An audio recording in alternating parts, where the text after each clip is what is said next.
الأنبياء والمرسلين وخاتم النبيين وقائد الغر المحجلين الوفد المتقبلين محمد وعلى آله وصحبه ومن تبعهم بإحسان ودعا بدعوتهم إلى يوم الدين.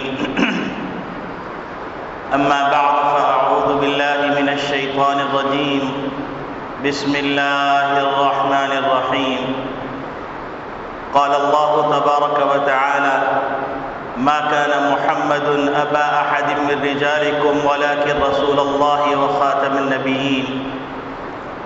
وقال النبي صلى الله عليه وسلم: أنا خاتم النبيين لا نبي بعدي، أو كما قال عليه الصلاة والسلام. میرے محترم بزرگوں، عزیز دوستوں، دینی اسلامی بھائیوں، ہر زمانے کا ایک مرض ہوتا ہے اور اس مرض کی تشخیص کر کے اس کا علاج کرنا اس زمانے کے حکماء اور علماء کا کام ہوتا ہے. ہمارے زمانے کا بھی ایک مرض ہے جو وبا کی صورت اختیار کر چکا ہے. اس مرض کا نام ہے روشن خیالی. یہ ایسا مرض ہے کہ اس مرض نے انسان کو ان چیزوں پر بھی کمپرومائز کرنے اور ان چیزوں پر بھی صلح کرنے کے لیے آمادہ کر لیا ہے جو شریعت کے مسلمات میں سے ہے، جس پر کبھی بھی کمپرومائز نہیں کیا گیا، کبھی بھی صلح نہیں کی گئی. اور اگر وہ مسلمات نہیں اختیار کیے جا رہے تو نہ اختیار کرنے والوں کو یہ احساس رہا کہ ہم گناہ کر رہے ہیں. لیکن اس روشن خیالی کے مرض نے موجودہ زمانے میں انسان کے دماغ کے اندر اتنا فتور پیدا کر دیا کہ روشن خیالی کے بہاؤ میں بہت ساری چیزوں کو بہا دے رہے ہیں اور احساس بھی نہیں ہو رہا کہ ان کے بہانے سے پوری زندگی گٹر کے اندر پہنچ جائے گی اور غلاظت سے لطف پت ہو جائے گی اور کوئی قدر و منزلت نہیں رہے گی. روشن خیالی کے نام پر پردے کا مذاق اڑایا گیا، برداشت کیا گیا. روشن خیالی کے نام پر نماز کا مذاق اڑایا گیا، برداشت کیا گیا. حالانکہ یہ وہ چیزیں ہیں جو پہلے زمانے میں اگر کوئی نمازی نہیں ہوتا تھا تو وہ اپنے آپ کو گناہگار سمجھتا تھا. اگر پہلے زمانے میں کوئی روزہ نہیں رکھتا تھا تو وہ اپنے آپ کو گناہگار سمجھتا تھا. آج کے زمانے میں دھڑلے سے یہ بات کہی جاتی ہے کہ روزہ وہ رکھے جس کے پاس کھانے کو نہیں، زکوٰۃ وہ دے جو اسلامی ٹیکس دینا چاہتا ہے، نماز وہ پڑھے جس کے پاس فارغ ٹائم ہو. اگر کوئی آدمی مصروف ہے تو اس کی مصروفیت کے اندر تمام چیزیں چھوڑ دینا اس کے لیے مباح ہے. یہ ایسی بیماری ہے کہ اس بیماری نے بعض ایسی چیزوں کو جو کہ دائرے اسلام سے خارج کر دینے کے لیے کافی ہیں ان چیزوں پہ بھی کمپرومائز کرنے پہ آمادہ کر دیا. اور اچھے بھلے سمجھدار لوگ بھی اس گناہ کو عظیم گناہ اور اس کفر کو کفر نہیں سمجھ رہے. انہی مسلمات میں سے ایک مسلمہ حقیقت یہ ہے کہ کوئی آدمی اس وقت تک مسلمان نہیں ہو سکتا جب تک کہ وہ اللہ رب العالمین کی ذات عالی پر بلا شرکت غیر ایمان رکھتا ہو، اس کو وحدہ لا شریک مانتا ہو اور اس کی صفات میں اور اس کی ذات میں کسی کو شریک نہ کرتا ہوں اور محمد ربی صلی اللہ علیہ وسلم کو آخری رسول خاتم النبیین مانتا ہوں۔ ایسے لوگ بھی وجود میں آ گئے، وہ کہنے لگے کہ ہم رسول اکرم صلی اللہ علیہ وسلم کو پیغمبر مانتے ہیں لیکن خاتم النبیین ماننا کوئی ضروری نہیں ہے، نعوذ باللہ من ذالک۔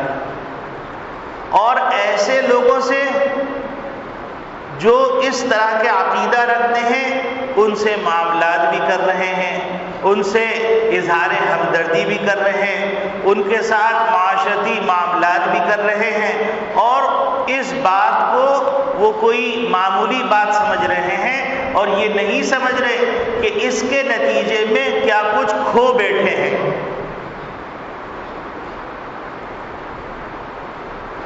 ستمبر کا مہینہ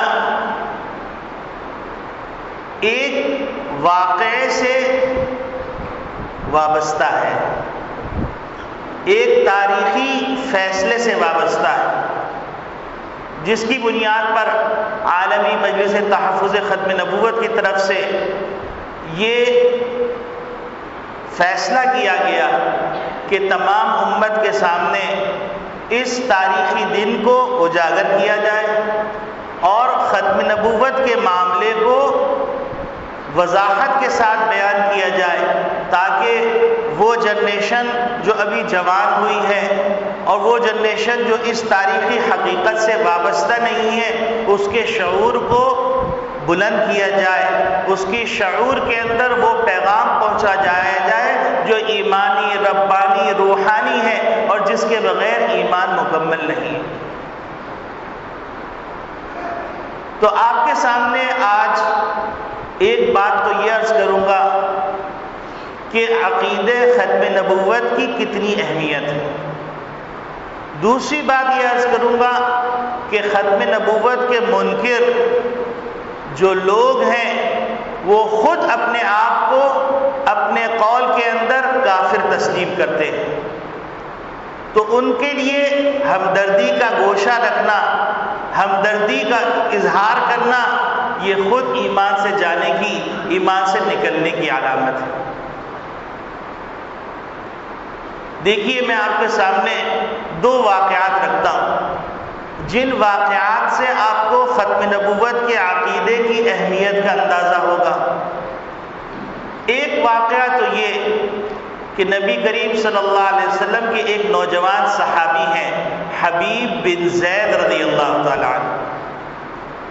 یہ یمامہ کے علاقے میں جو نجد کا علاقہ ہے، ایک شخص کھڑا ہوا، اس نے دعویٰ کیا جس کا نام مسیلمہ تھا اور جس کو نبی کریم صلی اللہ علیہ وسلم نے کذاب کا خطاب دیا تھا۔ تو مسیلمہ کذاب کھڑا ہوا، اس نے نبوت کا دعویٰ کیا۔ حضرت حبیب بن زید رضی اللہ تعالیٰ عنہ کو گرفتار کر کے اس کے سامنے لایا گیا اور انہوں نے جب اس شخص نے سوال کیا کہ تم محمد عربی صلی اللہ علیہ وسلم کو نبی مانتے ہو، تو انہوں نے کہا بے شک میں محمد عربی صلی اللہ علیہ وسلم کو نبی مانتا ہوں۔ تو اس نے کہا نعوذ باللہ من ذالک کہ محمد عربی صلی اللہ علیہ وسلم کے بعد مجھ کو بھی نبی مانتے ہو نہیں مانتے؟ تو انہوں نے یہ جواب نہیں دیا کہ میں تم کو نبی نہیں مانتا، انہوں نے اس پر تلفظ کرنا کہ اس کے ساتھ نبوت کی نسبت کی جائے وہ بھی گوارا نہیں کیا۔ انہوں نے ایک تاریخی جملہ کہا جس کا اردو میں ترجمہ کرنا مشکل ہے، اس کے وزن کا اندازہ عربیت میں ہی ہوتا ہے۔ انہوں نے وہ تاریخی جملہ کہا ان فی اذنی صمما عن سماع ما تقول، میرے کان تمہاری اس گفتگو کے تاب نہیں لا سکتے، میرے کان کے اندر طاقت ہی نہیں ہے کہ تمہاری یہ بیہودہ گفتگو سن سکے۔ جب یہ جملہ اس نے سنا تو حضرت حبیب بن زید رضی اللہ تعالیٰ عنہ کا ایک ہاتھ کندھے سے کاٹ دیا، پھر یہی سوال دہرایا۔ جب یہ سوال دہرایا تو انہوں نے پھر وہی جملہ کہا۔ آپ سوچئے کسی کی انگلی پہ پھانس چبھ جائے تو کتنی تکلیف میں ہوتا ہے، ایک شخص کا پورا کندھا کٹ گیا جبکہ وہ اپنے عنفوان شباب کے اندر ہے، اس عالم کے اندر اس کا کندھے سے بازو کٹ گیا، اور ان سے جب دوبارہ سوال کیا گیا تو انہوں نے وہی جملہ ارشاد فرمایا، ان فی اذنی صمما عن سماع ما تقول، میرے کان تمہاری اس بےہودہ گفتگو سننے کی تاب نہیں لے کے آ سکتے۔ تو ان کا دوسرا ہاتھ کاٹ دیا گیا۔ اس کے بعد دوبارہ سوال کیا گیا، وہ ہر سوال کے جواب میں یہی جملہ فرماتے، حتیٰ کہ ان کے ٹکڑے ٹکڑے کر دیے، لیکن انہوں نے اس بات پہ تکلم بھی نہیں کیا کہ میں تم کو نبی کے درجے میں سمجھوں۔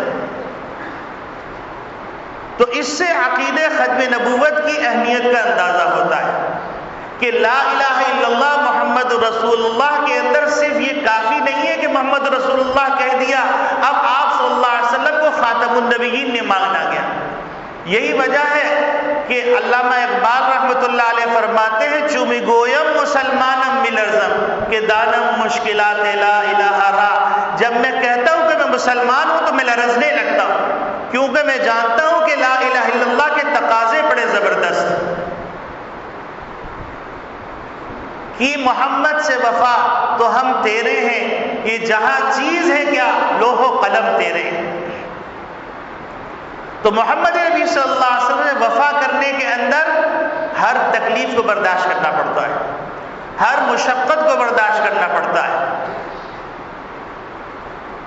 دوسرا واقعہ کہ جس سے عقیدہ ختم نبوت کی اہمیت کا اندازہ ہوتا ہے، اور روشن خیالی کے نام پر عقیدہ ختم نبوت کے منکرین کے ساتھ تجارت کرنا، ان کے ساتھ معاملات کرنا، ان کے ساتھ معاشرت اختیار کرنا، ان کے ساتھ کھانا، ان کے ساتھ پینا، ان کے خوشی غمی میں شریک ہونا، یہ سب ایمان سے جانے کے خطرے کی دلیلیں ہیں۔ یہ خطرناک الارم بجنے لگتے ہیں کہ تم خطرے کی دہلیز میں داخل ہو گئے۔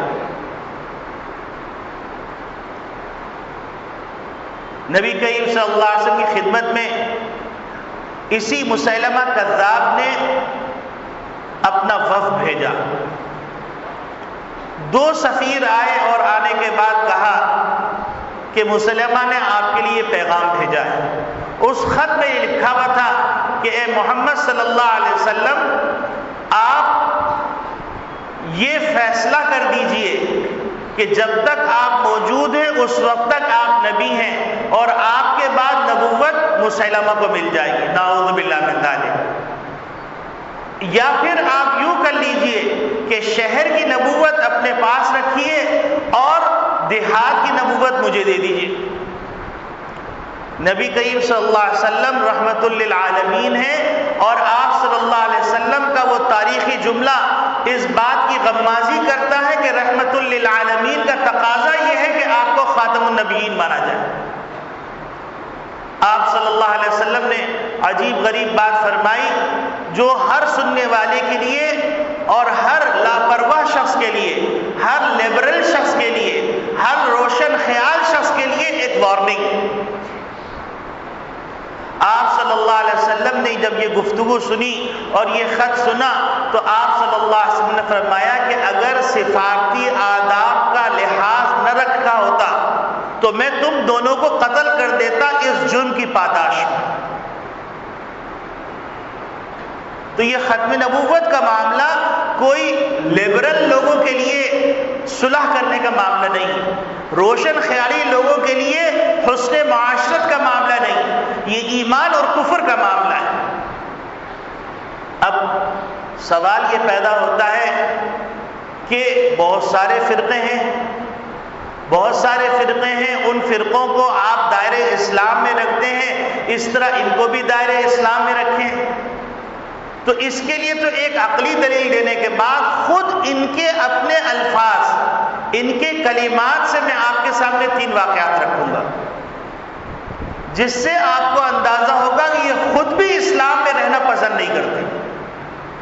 دیکھیے، حضرت موسیٰ علیہ السلام پر تورات نازل ہوئی، تورات کے ماننے والوں کو یہودی کہا جاتا ہے۔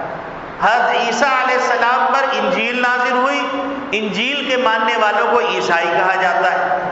اور جب کوئی نبی ہوتا ہے تو اس کے اوپر نئی شریعت، نئے احکامات اور نئے معاملات ہوتے ہیں۔ یہی وجہ ہے کہ عیسائی اپنے مذہب پہ عمل کرتے ہیں اور اپنے آپ کو عیسائی کہتے ہیں اور یہودی کہلوانا پسند نہیں کرتے، کیونکہ نبی بھی الگ ہے، ان کا لایا ہوا دستور بھی الگ ہے۔ یہودی اپنے آپ کو یہودی کہتے ہیں اور اپنے آپ کو عیسائی نہیں کہتے اور نہ ہی عیسائی مذہب پر عمل کرتے۔ تو جب مرزا غلام محمد قادیانی نے یہ اعلان کیا کہ وہ نبی ہے تو وہ ظاہر سی بات ہے وہ نئی شریعت لے کے آیا۔ جب وہ نئی شریعت لے کے آیا تو ویسے ہی وہ دائرہ اسلام سے خارج ہے۔ اور ایک کامن سینس کی بات ہے کہ تجارتی دنیا کے اندر اس بات کو مسلمہ حقیقت کے طور پر تسلیم کیا گیا ہے کہ اگر ایک کمپنی 100 سال سے کام کر رہی ہے، اس کمپنی کا ایک لیگل نام ہے، اس کمپنی کا ایک ٹریڈ مارک ہے، تو اس کمپنی سے اگر چند لوگ نکل کر ایک کمپنی بنائیں اور اس کمپنی کی مارکیٹ کو لینے کے لیے اسی کمپنی کا ٹریڈ مارک استعمال کریں، اسی کمپنی کا نام استعمال کریں، تو بتائیے دنیا کی کون سا خطہ ہے کہ ان کو اجازت دے گا کہ آپ ہمارے ٹریڈ مارک کو استعمال کر کے ہمارا نام استعمال کر کے اپنی پروڈکٹ مارکیٹ میں پھینکیں؟ جب دنیا کے معاملے میں اتنی حساسیت ہے تو دین کے معاملے میں کیوں حساسیت نہیں؟ کہ اگر دنیا کے فائدے کے لیے ایک کمپنی کے وہ افراد جس نے کمپنی کے اندر رہ کے کمپنی کے لیے خدمات بھی انجام دی، لیکن ان خدمات کے انجام دینے کے بعد وہ کمپنی سے نکل گئے، کمپنی سے نکلنے کے بعد اپنی پروڈکٹ بنا رہے ہیں اور اس پروڈکٹ کو اسی سابقہ کمپنی کے نام سے اگر بیچنا چاہے تو کوئی اجازت نہیں دے گا۔ تو اسی طریقے سے مرزا غلام محمد قادیانی لعنت اللہ علیہ نے جب نبوت کا اعلان کیا تو نبوت کے اعلان کرنے کے بعد وہ مسلمان کے جمہور احکامات اور جمہور عقائد سے برگشتہ ہو گیا۔ جب وہ برگشتہ ہو گیا تو جو اسلامی شعار ہے، اسلامی شعار کے اندر اور اسلامی اصطلاحات کے اندر اس کو حق حاصل نہیں ہے کہ وہ ان چیزوں کو استعمال کرے، اپنے لیے امیر المومنین کا لفظ استعمال کرے، اپنے دوستوں کے لیے صحابہ کا لفظ استعمال کرے، اپنی عبادت گاہ کے لیے مسجد کا لفظ استعمال کرے، اپنے اعلان کرنے کے لیے اذان کا لفظ استعمال کرے، اپنی عبادت کے مخصوص طریقے کرنے کے لیے حج کا لفظ استعمال کرے، یہ تمام باتیں شرعاً قانوناً عقلاً ناجائز ہیں۔ یہ تو عقلی بات ہو گئی۔ اب آئیے ان قادیانیوں کا چہرہ ان کی اپنی کتابوں میں دیکھیے، اور ان قادیانیوں کا بغض پاکستان کے حوالے سے ان کے اپنے حالات کے اندر دیکھیے تو آپ کو اندازہ ہوگا نہ یہ قوم کے ہیں، نہ ملت کے ہیں، نہ ملک کے ہیں، یہ غدارین وطن ننگو عار لوگ ہیں۔ نمبر 1 واقعہ 1947 کے اندر تقسیم برصغیر کا فیصلہ کیا گیا۔ تو جب یہ فیصلہ کیا گیا تو یہ طے پایا کہ پنجاب کی تقسیم ہوگی، پنجاب کی تقسیم جہاں پر مسلمانی آبادی اکثریت کے ساتھ ہوگی وہ آبادی پاکستان میں شامل ہوگی، وہ علاقے پاکستان میں شامل ہوں گے، اور جن علاقوں میں غیر مسلم ہوں گے وہ علاقے ہندوستان میں شامل ہوں گے۔ گرداسپور ایک جگہ ہے جس جگہ پر قادیان واقع ہے، پنجاب کے اندر ایک علاقہ ہے۔ تو اس وقت مرزا بشیر الدین محمود جو مرزا غلام احمد قادیانی کا بیٹا ہے، اس نے اپنا کیس اس نوعیت سے داخل کیا کہ اس نے اپنے آپ کو غیر مسلم قرار دیا، جس کے نتیجے کے اندر گرداسپور پاکستان میں کے حصے میں آنے کے بجائے ہندوستان کے حصے میں آیا، اور اس حصے میں آنے کا سب سے بڑا نقصان یہ ہوا کہ ہندوستان کو کشمیر پہنچنے کے لیے راہداری مل گئی، اور آج کشمیر کے اندر جو کچھ ہو رہا ہے اس کے اندر ان منحوسوں کا بڑا حصہ ہے۔ تو یہ پاکستان کے اس قدر وفادار ہے، یہ مسلمانوں کے اس قدر وفادار ہے۔ ایک واقعہ۔ دوسرا واقعہ، پاکستان کا ایک وزیر خارجہ تھا، اس کا نام تھا ناظم الدین۔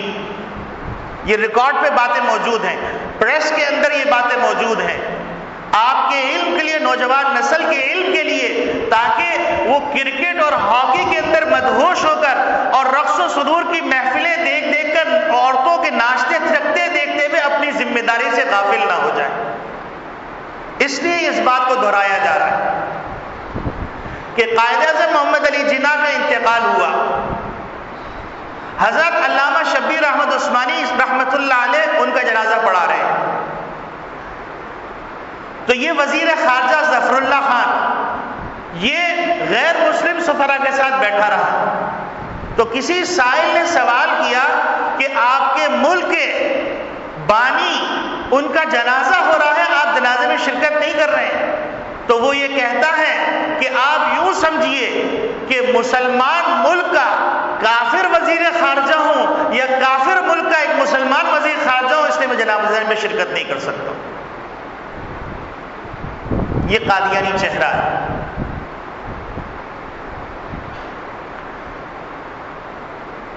میرے عزیز دوستو بھائیوں، ہمارے علماء اکرام نے اس قادیانی تحریک کو کچلنے کے لیے بڑی قربانیاں دی، اور انہوں نے پاکستان کے اندر جتنی ریشہ دوانیاں کی کہ صرف ختم نبوت کی تحریک کے لیے 10,000 آدمیوں نے جانوں کا نذرانہ پیش کیا، اور 1 لاکھ سے زائد افراد نے قید و بند کی صعوبتیں برداشت کی. تب جا کر 7 ستمبر 1974 کے اندر یہ فیصلہ ہوا کہ قادیانی غیر مسلم. یہ علماء کی کاوشوں سے ہوا، علماء کی قربانیوں سے ہوا. لوگ پوچھتے ہیں کہ علماء نے پاکستان کے لیے کیا کیا، تو ان کو یہ کہا جاتا ہے کہ علماء اکرام نے اس پاکستان کے اسلامی تشخص کو باقی رکھنے کے لیے ابتداءً بھی قربانیاں دی اور آج تک قربانیاں دے رہے ہیں. دور زمانے سے قریب زمانے تک آپ پوری تاریخ اٹھا کے دیکھیے تو قربانیوں سے پٹی پڑی. جیلوں کی سلاخوں میں اگر دیکھیے تو ایسے ایسے افراد ان سلاخوں کے پیچھے نظر آتے ہیں جو اپنی پوری ذات کے اندر پوری انجمن تھے. اس اسلامی تشخص کو باقی رکھنے کے لیے یہ قربانیاں تھیں.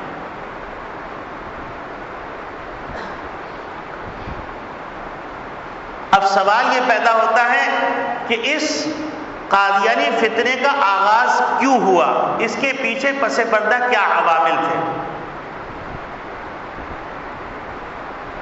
بر صغیر کے اندر جب ہندو اور مسلمان ایک ساتھ رہتے تھے اور انگریزوں نے بر صغیر میں اپنا شکنجہ کسنا شروع کیا، اپنا ہاتھ بڑھایا اور بر صغیر کو سونے کی چڑیا سمجھ کے لوٹنا شروع کیا. یہ قلاش قوم تھی، اور اس قوم کا حال یہ تھا کہ جب آئی ہے تو مسلمان فراغت کرتے تھے تو ان کے پخانے کے اندر لکڑی سے تلاش کرتے تھے کہیں سونا تو نہیں ہگ لیا، کہیں ہیرا تو نہیں ہگ لیا. آج مسلمانوں کو یہ دہشت گرد کہتے ہیں، آج مسلمانوں کو یہ تخریب کار کہتے ہیں، آج مسلمانوں کو فنڈامنٹلسٹ کہتے ہیں، آج مسلمانوں کو ظلمت ذہنی کا شکار کہتے ہیں. وہ اپنی اس تاریخ کو یاد رکھیں. تو ہندوستان کے اندر مسلمانوں کے اندر جذبات پیدا ہوئے اور مسلمانوں نے جہاد کا اعلان کر دیا. جب انہوں نے غور کیا، غور کرنے کے بعد ان کی کمیٹی نے یہ رپورٹ برطانیہ کو بھیجی کہ اگر آپ بر صغیر پر اپنا کنٹرول قائم کرنا چاہتے ہیں تو ضروری یہ ہے کہ مسلمانوں سے جذب جہاد کو نکال دیا جائے، اور جذب جہاد کو ختم کرنے کے لیے ایک ایسے نبی کی ضرورت ہے جو نبی نبوت کا اعلان کرے اور اس کے بعد وہ جہاد کو حرام قرار دے اور ملکہ برطانیہ اور اس کی سلطنت کو امیر المومنین اور اولو العزم اولو الامر قرار دے کے ان کی اطاعت کو واجب قرار دے. تو ان کی نگاہ ڈھونڈنا شروع کرتی ہے ایک شخص کو جو اس کام کو خوش اسلوبی سے کرے. تو ظاہر سی بات ہے کہ ایسے شخص کا انتخاب کرنے کی ضرورت ہے جو جدی پشتی ان کا وفادار ہو، جو ان کا زرغرین غلام ہو، جو ان کے جوتوں کو صاف کر کے اپنی عزت اور فخر سمجھتا ہو اور چند ٹکے حاصل کرتا ہو. تو اس کے لیے مرزا غلام احمد قادیانی کا خاندان کا انتخاب کیا گیا.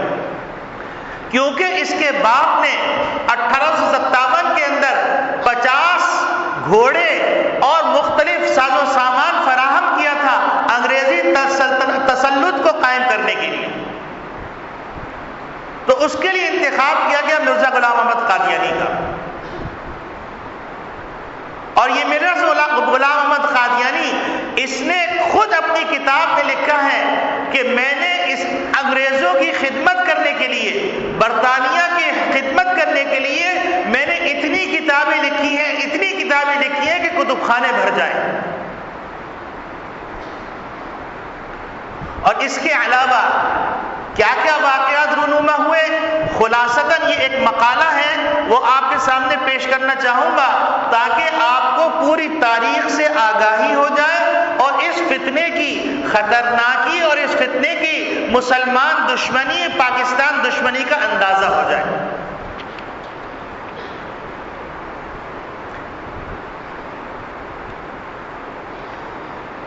نبی کریم صلی اللہ علیہ وسلم کے زمانے میں ختم نبوت کا انکار کرنے والا ایک شخص اسود عنسی کھڑا ہوا تو آپ صلی اللہ علیہ وسلم نے حضرت فیروز دیلمی رضی اللہ تعالی عنہ کے ذریعے سے اس کو ہلاک کروایا، اس کا قلقمہ کروایا.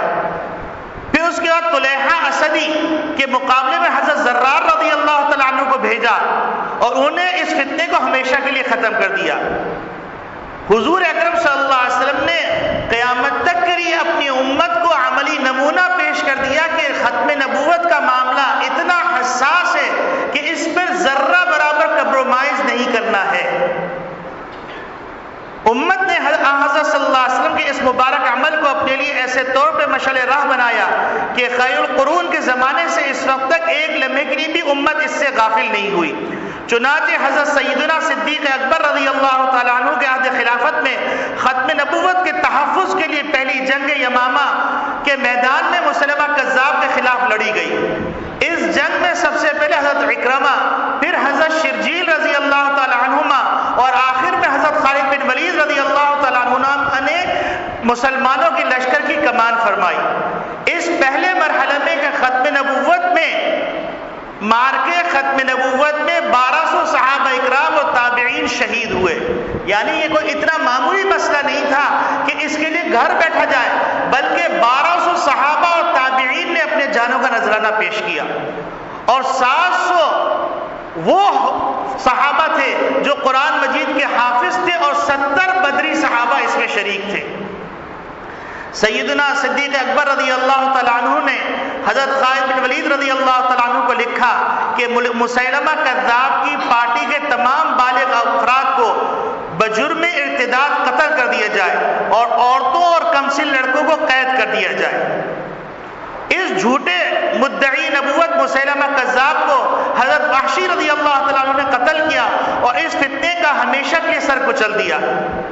ہندوستان اور فتنے قادیانیت، جھوٹے مدعانی نبوت کا سلسلہ آگے بڑھا تو متحدہ ہندوستان میں انگریز اپنے جور و ستم اور استبدادی حربوں سے جب مسلمانوں کے قلوب کو مغلوب نہ کر سکا تو اس نے ایک کمیشن قائم کیا جس نے پورے ہندوستان کا سروے کیا اور واپس جا کر برطانوی پارلیمنٹ میں رپورٹ پیش کی کہ مسلمانوں کے دلوں سے جذب جہاد مٹانے کے لیے ضروری ہے کسی ایسے شخص کی نبوت کا دعویٰ کرایا جائے جو جہاد کو حرام اور انگریز کی اطاعت کو مسلمانوں پر اولو الامر کی حیثیت سے فرض قرار دے.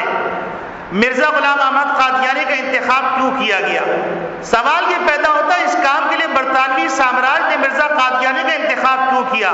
اس کا جواب خود مرزائی لٹریچر میں موجود ہے کہ مرزا قادیانی کا خاندان جدی پشتی انگریز کا نمک خوار اور خوشامدی اور مسلمانوں کا غدار تھا.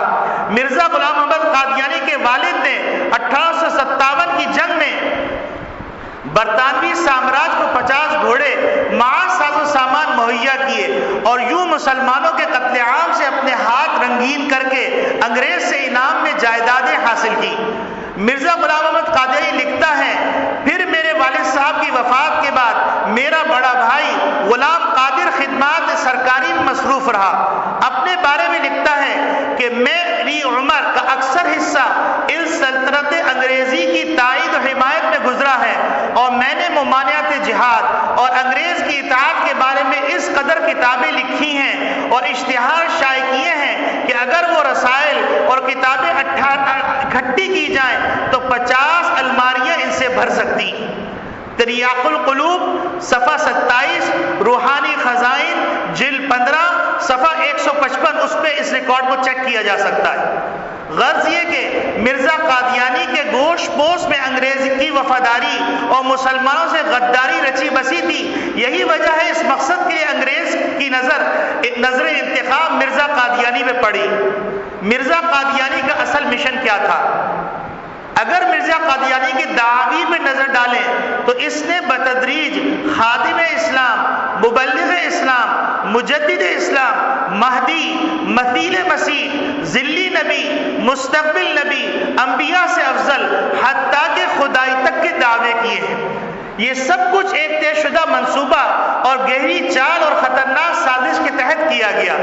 جن حضرات کی مرزائی کی لٹریچر پہ نظر ہے وہ جانتے ہیں کہ مرزا قادیانی کی ہر بات میں تضاد ہے، جیسے آج کل ایک پادری صاحب ان کی ہر بات میں تضاد ہے۔ لیکن حرمت جہاد اور فرضیت اطاعت انگریز ایک ایسا مسئلہ ہے کہ اس میں مرزا قادیانی میں کبھی دو رائے نہیں ہوئی، کیونکہ اس کا بنیادی مقصد اور غرض و غایت یہی تھی۔ یہی وجہ ہے کہ اس نے اپنے آپ کو گورنمنٹ برطانیہ کو خود کاشتہ پودا خود قرار دیا۔ رد قادیانیت کا آغاز قطب عالم حضرت حاجی امداد اللہ مہاجر مکی نے اپنے نور ایمانی اور بصیرت وجدانی سے آجہانی مرزا قادیانی کے دعوے سے بہت پہلے پنجاب کے معروف روحانی بزرگ حضرت مولانا پیر علی شاہ گولڈری سے حجاز مقدس میں ارشاد فرمایا، پنجاب میں ایک فتنہ اٹھنے والا ہے، اللہ سبحانہ و تعالی اس فتنے کے خلاف آپ سے کام لیں گے۔ بیت و خلافت سے سرفراز فرمایا اور اس فتنے کے خلاف کام کرنے کی تلقین فرمائی۔ سعادت مند جماعت اللہ تعالیٰ نے رد قادیانیت کے سلسلے میں امت محمدیہ کے جن خوش نصیب و خوشبخت حضرات سے بڑی تندہی اور جافشانی سے کام لیا، ان میں حضرت مولانا رشید احمد گنگوہی، حضرت مولانا پیر علی شاہ صاحب، حضرت مولانا محمد علی منگیری، حضرت مولانا اشرف علی تھانوی، حضرت مولانا ثناء اللہ امرتسری، حضرت مولانا حسین بٹالوی، حضرت مولانا قاضی محمد سلیمان منصور پوری، حضرت مولانا مرتضی حسن چاند پوری، حضرت مولانا حسین احمد مدنی، حضرت مولانا بدر عالم میرٹھی، حضرت مولانا مفتی شفیع صاحب رحمۃ اللہ علیہ، حضرت مولانا ادریس کاندھلوی رحمۃ اللہ علیہ، پروفیسر الیاس برنی، علامہ محمد اقبال شاعر مشرق، علامہ احمد علی لاہوری رحمۃ اللہ علیہ، حضرت مولانا یوسف بنوری رحمۃ اللہ علیہ، حضرت علامہ احمد شاہ احمد نورانی رحمۃ اللہ علیہ، مولانا عبدالستار خان نیازی، حضرت مولانا سید عطا اللہ شاہ بخاری، حضرت مولانا محمد علی جالندھری، حضرت مولانا قاضی احسان احمد، حضرت مولانا لال حسین اختر، حضرت مولانا محمد حیات، حضرت مولانا داؤد غزنوی، حضرت مولانا ظفر علی خان، حضرت مولانا پیر جماعت علی شاہ صاحب جیسی نابغہ روزگار ہزاروں شخصیات نے اس میں حصہ لیا۔ یہ نام میں نے جان بوجھ کے پڑھ کے سنا ہے کہ آج ہمارے بچوں کو اداکاروں کے نام یاد ہیں، گلوکاروں کے نام یاد ہیں، ایکٹرز کے نام یاد ہیں، وہ ان کے ہیرو ہیں، کرکٹر ان کے ہیرو ہیں، ہاکی کھلاڑی ان کے ہیرو ہیں، اور اصل ہیرو جو ہے ان کو کوئی جانتا ہی نہیں۔ ان ناموں کو بہت سو نے سنا ہی نہیں کہ ان کی کیا خدمات ہیں، انہوں نے کیا کیا قربانیاں دی۔ ان میں ایسے بزرگ بھی تھے کہ ختم نبوت کے جب خدمات انجام دینا شروع کی اور ان کو ہتھکڑی لگی، اس بات کے راوی حاجی یعقوب صاحب اس مجمع میں موجود ہیں، وہ خود سناتے ہیں کہ وہ ہتھکڑی کو جب ہاتھ پہ لگا دی جاتی تو فرماتے ختم نبوت، تو ہتھکڑی ٹوٹ کے گر جاتی، پھر ہتھکڑی لگائی جاتی، پھر فرماتے ختم نبوت، ہتھکڑی ٹوٹ کے گر جاتی، حتیٰ کہ ان کو ایسے ہی بٹھا کے گاڑی میں لے جایا گیا، ہتھکڑی نہیں ڈالی جا سکی۔ یہ ختم نبوت کا صدقہ تھا۔ علامہ علماء لدھیانہ کا فتویٰ، علماء لدھیانہ نے مرزا قادیانی کی گستاخی اور بے باک طبیعت کو اس کی ابتدائی تحریروں سے دیکھ کر اس کے خلاف کفر کا فتویٰ سب سے پہلے دے دیا تھا۔ ان حضرات کا خدشہ تھا اور صحیح ثابت ہوا، اور آگے چل کر پوری امت نے علماء لدھیانہ کے فتوے کی تصدیق و توثیق فرمائی۔ بہاولپور میں ایک مقدمہ درج ہوتا ہے، تحصیل احمد پور شرقیہ ریاست بھاولپور میں ایک شخص مسمی عبد الرزاق مرزائی ہو کر مرتد ہو گیا. اس کی منکوحہ غلام عائشہ بنت مولوی الہی بخش نے سن بلوغ میں پہنچ کر 24 جولائی 1926 کو فسخ نکاح کا دعویٰ کیا. احمد پور شرقیہ کی مقامی عدالت میں دائر کر دیا. 1931 تک ابتدائی مرحلے طے کر پھر 1932 میں ڈسٹرکٹ جج بھاولپور کی عدالت میں بغرض شرعی تحقیق واپس ہوا. آخرکار 7 فروری 1935 کو فیصلہ بحق مدعیہ صادر ہوا. جامعہ عباسیہ بھاولپور کے شیخ الجامعہ مولانا غلام محمد گھوٹوی رحمۃ اللہ علیہ نے اس مقدمے کی پیروی کی اور امت محمدیہ کی طرف سے نمائندگی کے لیے سب کی نگاہ انتخاب شیخ الاسلام حضرت مولانا سید محمد انور شاہ کشمیری رحمۃ اللہ علیہ پڑھی. یہ انور شاہ کشمیری وہی ہیں جو حضرت بنوری رحمۃ اللہ علیہ کے استاد حدیث ہیں. مولانا غلام محمد کی دعوت پر اپنے تمام پروگرام منسوخ کر کے مولانا سید محمد انور شاہ کشمیری بھاولپور تشریف لائے. آقا کے جانبدار بھاولپور پہنچنے پر آپ نے فرمایا جب مجھے بلوایا تو میں ڈھابیل کے لیے پابرکاب تھا، مگر میں یہ سوچ کر یہاں چلا آیا کہ ہمارے نام اعمال تو سیاہ ہیں، شاید یہی بات مغفرت کا سبب بن جائے کہ حضرت صلی اللہ علیہ وسلم کی جانبدار بن کر بھاولپور آیا تھا اور عشق رسالت کا جام پی کر فرمایا اگر ہم ختم نبوت کا کام نہ کریں تو گلی کا کتا ہم سے اچھا ہے.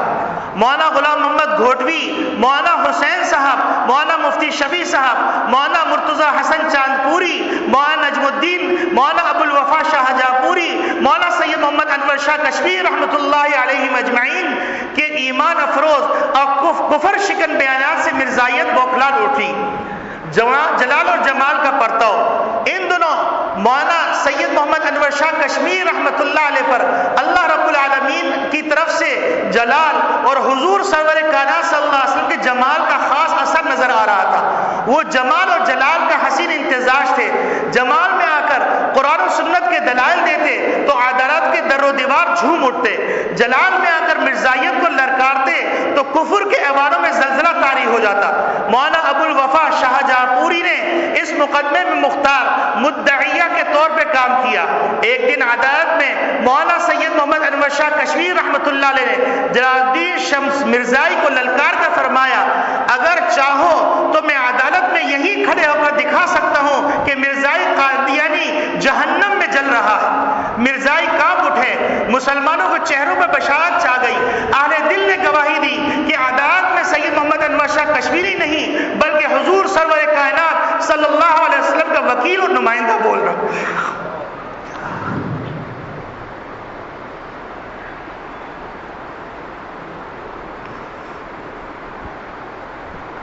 نواب صاحب مرحوم پر گورنمنٹ برطانیہ کا دباؤ بڑھا.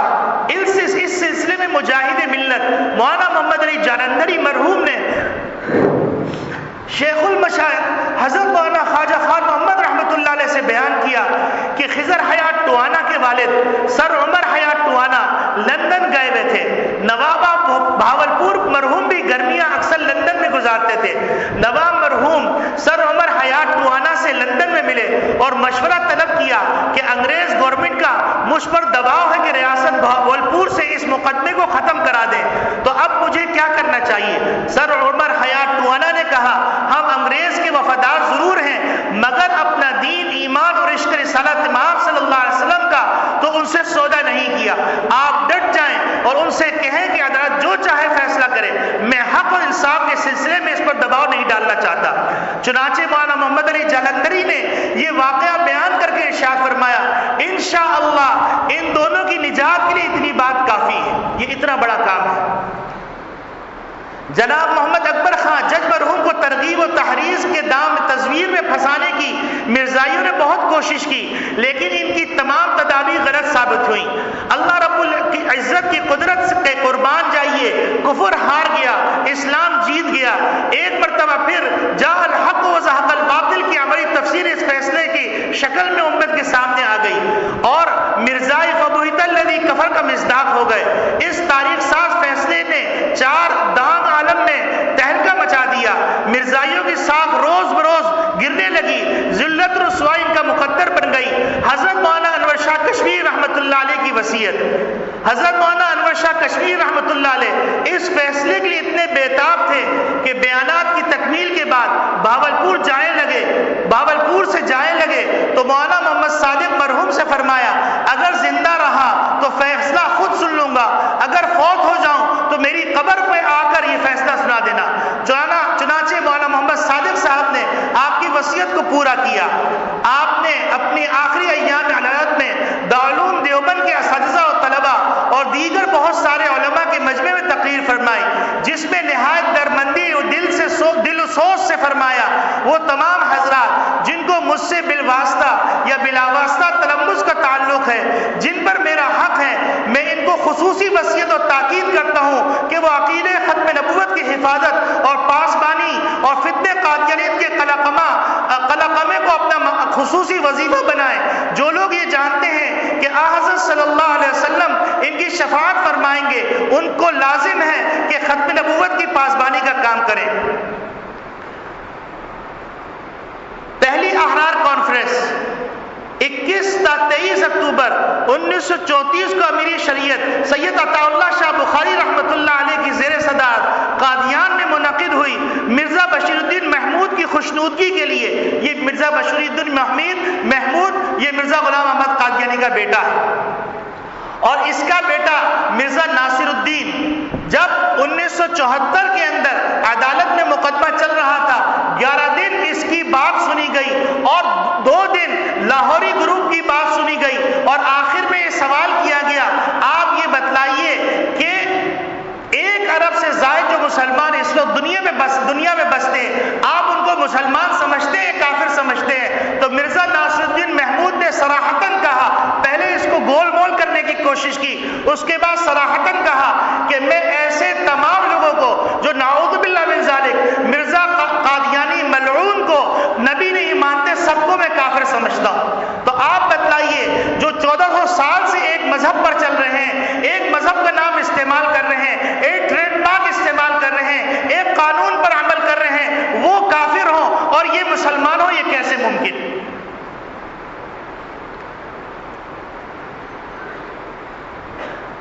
پشاور سے دہلی تک ہزارہا لوگوں نے شمولیت کا اعلان کیا۔ اس غرض سے اسپیشل ٹرینیں چلائی گئیں۔ جب سید عطا اللہ شاہ بخاری رحمۃ اللہ علیہ قادیان کے ریلوے اسٹیشن پر اسپیشل ٹرین سے پہنچے، ہزارہا رضاکاروں نے ان کا استقبال کیا۔ تقریباً 2 لاکھ افراد شریک ہوئے۔ شاہ جی نے رات 10 بجے تقریر کا آغاز کیا اور صبح اذان تک تقریر جاری رہی۔ اس تقریر سے قادیانی امت کے ایوانوں میں کھلبلی مچ گئی۔ قادیان میں کانفرنس کر کے چور کا اس کے گھر تک تعاقب کیا گیا۔ نیز مولانا ظفر علی خان اور علامہ اقبال کی تحریر و تقریر کے ذریعے رد مرزائیت میں غیر معمولی کردار ادا کیا۔ مجلس احرار اسلام کی کامیاب گرفت سے مرزائیت بوکھلا اٹھی۔ ہندوستان کی تقسیم ہوئی، مملکت خداداد پاکستان مانند وجود میں آیا۔ بد نصیبی سے اسلامی مملکت پاکستان کا پہلا وزیر خارجہ ظفر اللہ قادیانی کو بنایا گیا۔ اس نے مرزائیت کے جنازے کو اپنی وزارت کے کندھوں پر سوار کر کے اندرون اور بیرون ملک متعارف کروانے کی کوشش تیز سے تیز کر دی۔ ان حالات میں حضرت امیر شریعت سید عطا اللہ شاہ بخاری امیر کاروان احرار کی رگ حمیت اور حسین خون نے جوش مارا، پوری امت کو ایک پلیٹ فارم پر جمع کیا۔ مجاہد ملت حضرت مولانا محمد علی جالندھری رحمۃ اللہ علیہ، شیر اسلام مولانا غلام غوث ہزاروی رحمۃ اللہ علیہ، امیر شریعت سید عطا اللہ شاہ بخاری رحمۃ اللہ علیہ کا پیغام لے کر ملک عزیز کی نام پر دینی شخصیت اور ممتاز عالم دین مولانا ابو الحسنات محمد احمد قادری کے دروازے پہ گئے اور اس تحریک کی قیادت کا فریضہ انہوں نے ادا کیا۔ دیگر علماء اکرام نے عوام الناس کو اس کام پر لگانے کی دن رات انتھک محنت اور کوشش کی۔ غرض یہ کہ کراچی سے لے کے ڈھاکہ تک تمام مسلمانوں نے اپنی مشترکہ آئینی جدوجہد کا آغاز کیا۔ بر صغیر کی تحریک بلا شبہ بر صغیر کی عظیم ترین تحریک تھی، جس میں 10,000 مسلمانوں نے اپنے جانوں کا نذرانہ پیش کیا۔ 1 لاکھ مسلمانوں نے قید و بند کی صعوبتیں برداشت کی۔ 10 لاکھ مسلمان اس تحریک سے متاثر ہوئے۔ ہر چند کے اس تحریک کو مرزائی اور مرزائی نواز اوباشوں نے ظلم و و ستم کی سختی سے دبانے کی کوشش کی، مگر مسلمانوں نے اپنے جذبے ایمانی سے ختم نبوت کے اس معرکے کو اس طرح سر کیا کہ مرزائیت کا کفر کھل کے سامنے آ گیا۔ تحریک کے ضمن میں انکوائری کمیشن نے رپورٹ مرتب کرنا شروع کی۔ عدالتی کارروائی میں حصہ لینے کے لیے غرض سے علماء اور وکلاء کی تیاری، مرزائیت کے کتب کے اصل حوالے جات کو مرتب کرنا اتنا بڑا کٹھن مرحلہ تھا کہ ادھر حکومت نے اتنا خوف و ہراس پھیلا رکھا تھا کہ تحریک کے رہنماؤں کو لاہور میں کوئی رہائش دینے تیار نہ تھا۔ خانقاہ سراجیہ سے روحانی تعلق رکھنے والے جناب عبد المجید سیفی نقشبندی نے بیڈن روڈ لاہور پر واقع اپنی عظیم عمارت کو رہنماؤں کے لیے وقف کر دیا۔ تمام تر مصلحتوں سے برطاق ہو کر ختم نبوت کے عظیم مقصد کے لیے ان کے ایثار کا نتیجہ تھا کہ مولانا محمد حیات صاحب، مولانا عبد الرحیم اشعر صاحب اور رہائی کے بعد مولانا محمد علی جلندھری صاحب، مولانا قاضی احسان شجابادی صاحب رحمۃ اللہ علیہ مجمعین اور دوسرے رہنماؤں نے آپ کے مکان پر انکوائری کے دوران قیام کیا اور مکمل تیاری کی۔ ان ایام میں شیخ المشائخ قبلہ حضرت مولانا محمد عبداللہ سجادہ نشین خانقاہ سراجیہ وہیں پر قیام پذیر رہے اور تمام کام کی نگرانی فرماتے رہے۔ 1953 کی تحریک ختم نبوت کے بعد مولانا سید عطا اللہ شاہ بخاری اور ان کے گرامی قدر رفقا مولانا قاضی احسان احمد شجابادی، مولانا محمد علی جالندھری، مولانا لال حسین اختر، مولانا عبد الرحمن میانوی، مولانا محمد شریف بہاولپوری، مولانا تاج محمود امروٹی، مولانا محمد شریف جالندھری اور سائیں محمد حیات کا یہ عظیم کارنامہ تھا کہ انہوں نے سیاست سے کنارہ کش ہو کر خالصتاً دینی اور مذہبی بنیاد پر مجلس تحفظ ختم نبوت کی بنیاد رکھی، جو آج الحمدللہ عالمی مجلس تحفظ ختم نبوت کے نام سے کام کر رہی۔ 1970 کے الیکشن میں چند سیٹوں پر مرزائی منتخب ہوئے۔ اقتدار کے نشے اور ایک سیاسی جماعت سے وابستگی نے ان کو دیوانہ کر دیا۔ وہ حالات کو اپنے لیے سازگار پا کر انقلاب کے ذریعے اقتدار پر قبضے کی اسکیمیں بنانے لگے۔ قادیانی جنریلوں نے اپنی سرگرمیاں تیز کر دی۔